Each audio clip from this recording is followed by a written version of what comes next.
गुजरात में हुए बल्दी इंतखाबात में पहली मरतबा मजलिस ने कामयाबी हासिल की है।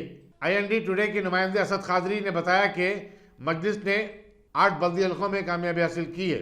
इनमें अहमदाबाद का मुक्तमपुरा और जमालपुर हल्का शामिल है। गुजरात मजलिस के कारकुनों ने पार्टी की कामयाबी पर जबरदस्त जश्न मनाया। यहाँ बताना जरूरी होगा कि पूरे गुजरात में बीजेपी ने शानदार कामयाबी दर्ज करवाई है। अहमदाबाद और सूरत समेत कई शहरों की बल्दियात पर बीजेपी ने दोबारा अपना कब्जा जमा लिया है।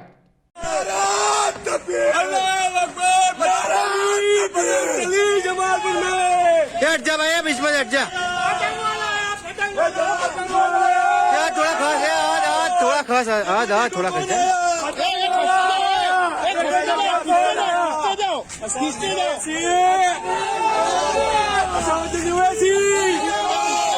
Asad Nuesi!